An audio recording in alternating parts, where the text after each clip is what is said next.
What's going on, everybody? Welcome back to another episode of the Diecast Archives. Today, we've got a pretty cool one. This is from 2020, and this is Jimmie Johnson's number 48 Ally Final Race version.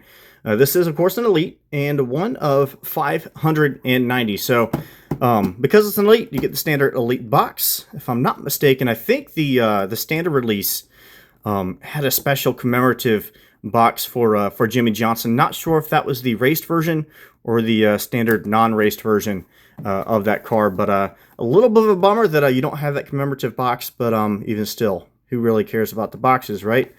So we're going to set that to the side. I don't know if I mentioned one of 590, if I missed that. We're going to go ahead and head over to the stat card, one of the few things you get inside the box. And of course, this isn't a race win.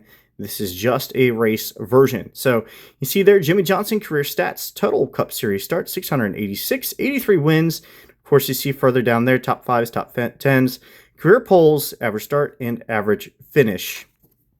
On the back side, you see one final time for Johnson. See a picture of the car there under a pit stop. And of course, you can pause that to read it if you so choose so. I'm going to go ahead and go over the car. I thought this would be a fitting time to go over this diecast because, of course, it was not all too long ago that it was mentioned that Jimmie Johnson would be returning for one final time in the number 48 at the 2027 Daytona 500 for his own team, of course, the Legacy Motor Club. So it'll be a 48 on a Toyota. That'll be kind of interesting. So, and I think there's a little bit of a speculation of obviously Alex Bowman in his final season, which will be again 2027, what number he will drive in that race for Hendrick Motorsports. I think the speculation right now is that it would be the number 25, one of the old car numbers for Hendrick Motorsports.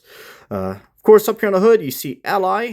Then on the right front of the car, number 48, a little bit of nice little dirt and grime there.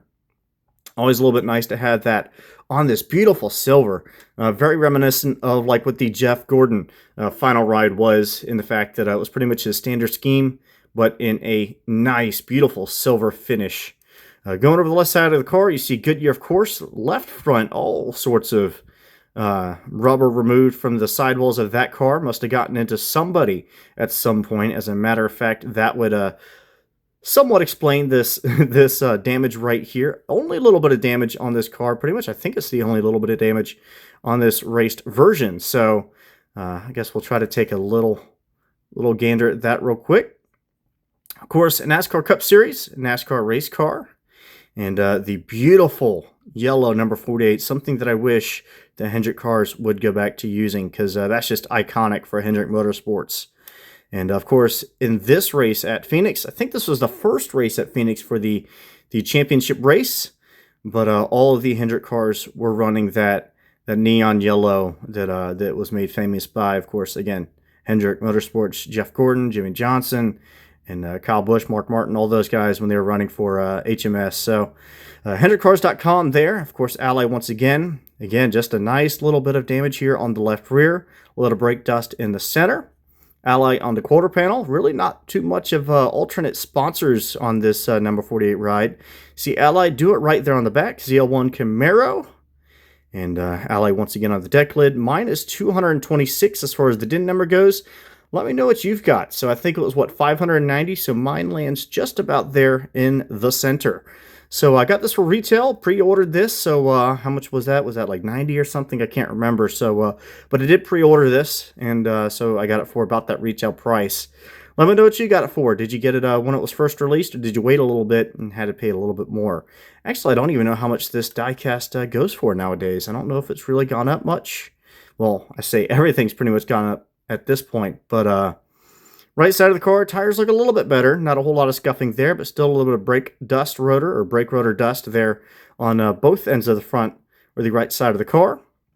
A little bit more dirt and grime there on the actual 48 here, and no real visible damage here on the right side of the car. Jimmie Johnson kept it clean and actually brought it to a 5th place finish by the end of this one. Of course, as I mentioned, this was the championship race, so the fact that he finished 5th really kind of got overshadowed by the top 4 contenders for the championship. Of course, they were all running in the top 4, and of course, that was Chase Elliott, Brad Keselowski, Joe Logano, and Denny Hamlin was the top 4. So I mean, for Jimmie Johnson to bring it home 5th in his final ride was actually a lot better than I had recalled. So I know he started at the back and works his way all up to the top 5 spot. Of course, this card does come with roof antennas. I don't usually put those in there, at least for the duration that I'm still in this apartment. So it makes it a little bit easier to pack and not lose. So inside the case, I don't really see them anyway, so I'm going to keep them that way up until finally maybe I'll get into home. American Ethanol here on the fuel cell, or at least the fuel inlet. And of course, Cup Series, Chevrolet, Johnson on the back. Go ahead and take a look under the hood. Of course, sometimes these hoods are a little bit tough to get open, but we're going to try it here. Not a whole lot under here, just the Chevrolet up there. And of course, your quote-unquote engine detail that could be a little bit better. Mirror pod there in front of the window net. Take a look at the back end. Your fuel cell, which doesn't look too bad.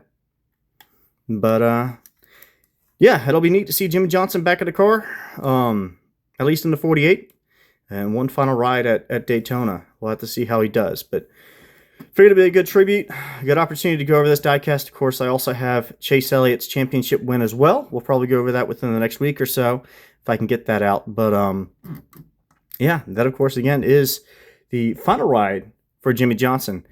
And again, this is the Diecast Archive, and we'll see you in the next episode.